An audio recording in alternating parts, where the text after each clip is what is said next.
Have you ever found yourself in a situation where you just couldn't see eye to eye with your partner? You know, those perpetual problems that seem to keep cropping up?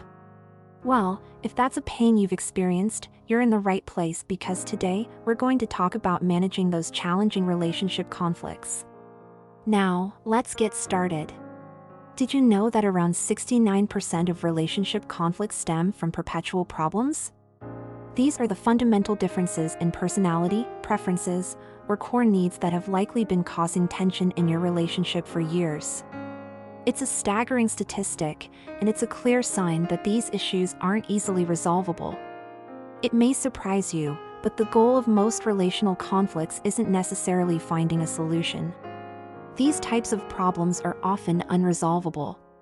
Instead, the real solution is learning how to engage in constructive dialogue. Without managing these conflicts, you run the risk of relationship gridlock where you and your partner feel polarized, disconnected, and unable to communicate effectively. Here are 6 tips for how to manage difficult dialogue to keep it from getting gridlocked in conflict. Let's check it out. 1. Initiating the conversation. When it comes to initiating a difficult conversation, the key is to optimize connection over conflict. This initial step sets the tone for the entire discussion. If it doesn't go well, it can derail the dialogue completely. Imagine you and your partner have had an ongoing issue about how to manage your finances. Instead of starting the conversation with blame or criticism, use a softened startup. Approach it as an invitation rather than a demand. Express your commitment to better understanding each other. For instance, say something like, "I've noticed that our financial discussions often lead to tension, but I really want to find a way for us to work together on this. Is now a good time to talk about it?" Timing and location matter too. Ensure you both have the mental and emotional capacity for the conversation. Choose a quiet, distraction-free location where you both feel safe and comfortable.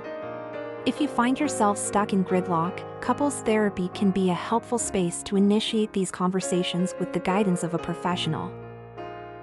2. Using I statements. I statements are an essential communication tool. When you're the one speaking, using I statements helps you express your feelings and experiences about a specific issue without making your partner feel attacked or defensive. Let's revisit the finance example. You could say, "I feel anxious and stressed when we don't agree on our budget, and it's important to me that we're on the same page about our financial goals. I believe this would help us feel more secure." Now, compare this to a you statement. "You always spend too much money, and you never listen to me." The latter approach is more likely to trigger a defensive response, making it difficult to have a productive conversation. 3. Reflective listening and validation.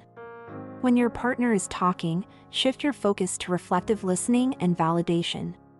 Instead of immediately trying to solve the problem, reflect back the feelings and needs you hear. This helps your partner feel heard and validated, even if you're not ready to make changes at that moment. For example, if your partner expresses frustration about your differing opinions on parenting, you could respond with, "I hear that you're feeling overwhelmed and unsupported in our parenting discussions. Your perspective is important, and I want to understand it better."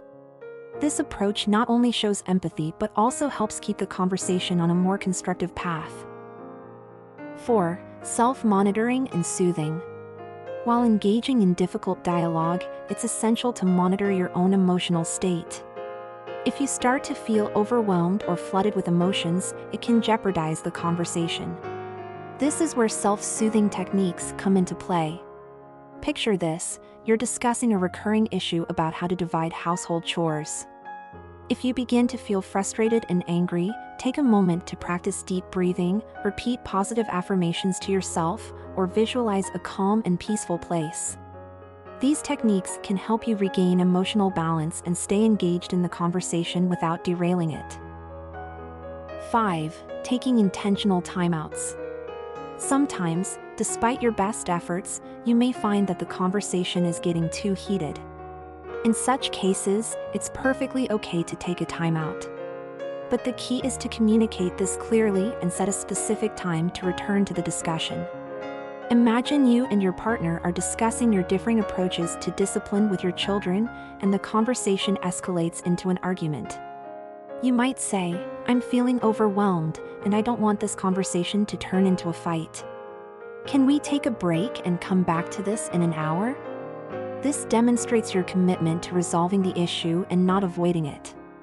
During the break, it's essential for both partners to prioritize self-soothing and perspective-taking, ensuring a more productive return to the conversation. 6. Making repair attempts. Finally, if the conversation doesn't go as planned, it's time to make repair attempts. These are your efforts to diffuse negativity and re-establish a connection. Different approaches work for different people, so understanding what resonates with your partner is vital.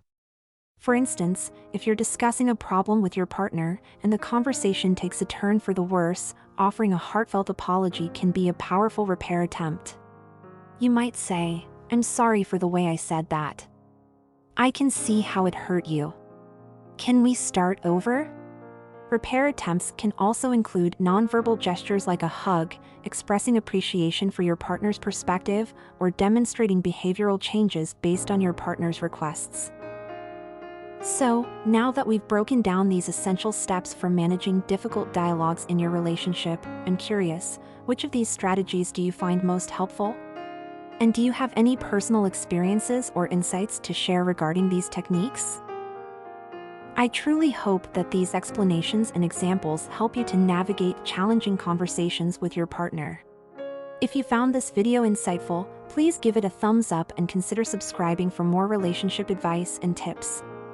Thank you for joining me today, and I look forward to seeing you in the next video.